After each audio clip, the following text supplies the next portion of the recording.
मंगलवार 29 जुलाई को पूरी दुनिया में विश्व बाघ दिवस के रूप में मनाया जाता है।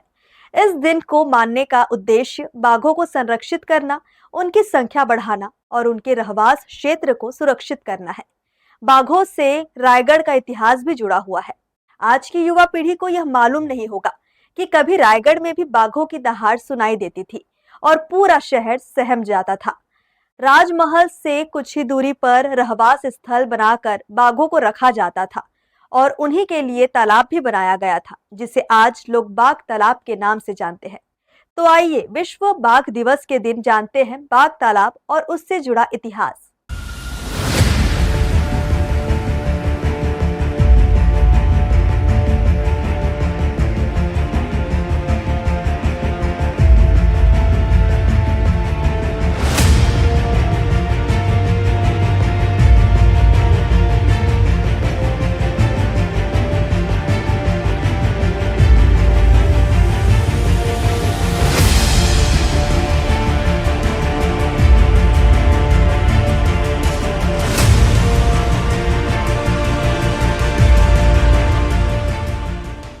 किसी जमाने में रायगढ़ जिले के घनघोर जंगल भी बाघों की दहाड़ों से गूंजा करते थे, लेकिन अब उनकी स्मृतियां ही शेष है।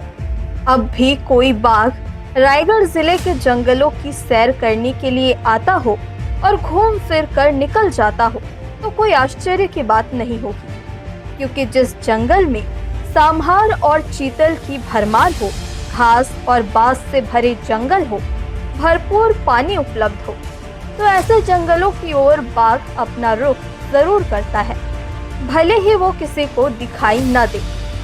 रियासत काल में रायगढ़ में बाघों को रखने के लिए रायगढ़ के राजा ने एक रहवास केंद्र बनाया था, जिसमें बाघों को रखा गया था। राजमहल से कुछ दूरी पर यह बाघों का रहवास बनाया गया था, जिसमें पूरी सुरक्षा व्यवस्था के साथ बाघों को रखा जाता था। बाघों के इस रहवास के कारण वहां पर स्थित एक विशाल तालाब का नाम बाघ तालाब पड़ गया।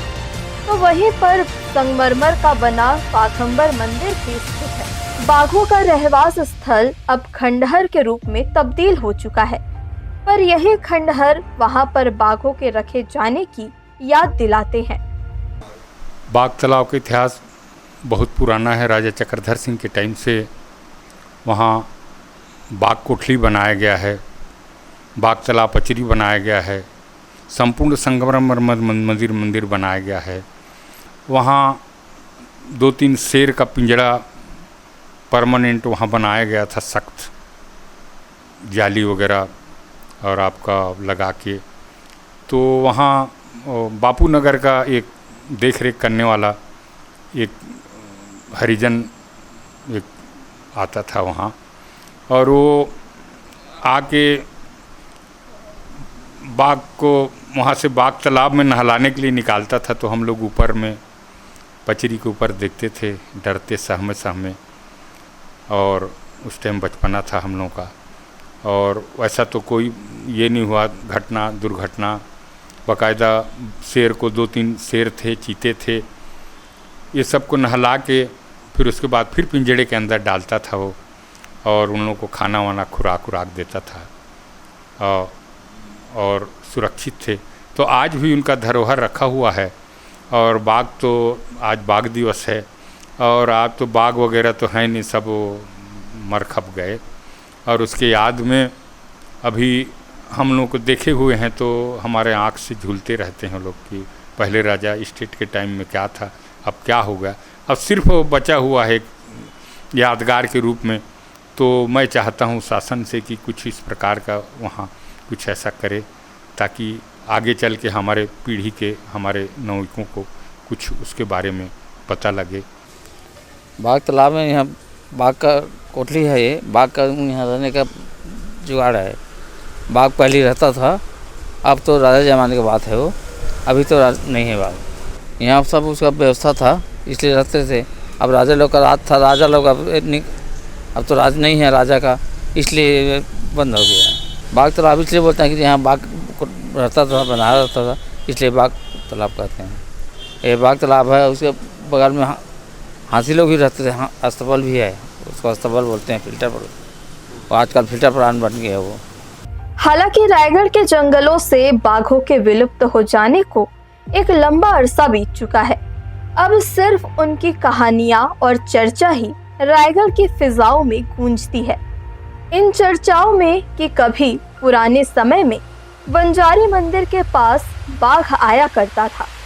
लैलूंगा, तमनार, रायगढ़ के बीच के जंगल में बाघ आते जाते रहते थे।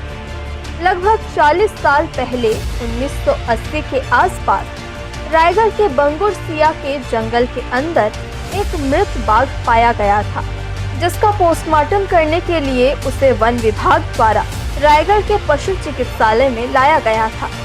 इस मृत बाघ को देखने के लिए उस समय रायगढ़ के पशु चिकित्सालय में लोगों की भारी भीड़ उमड़ पड़ी थी। वर्तमान में कुछ साल पहले रायगढ़ के पूर्वांचल के जंगल में बाघ के दहाड़े जाने की खबर सामने आई थी, पर बाघ की मौजूदगी प्रमाणित नहीं हो पाई थी।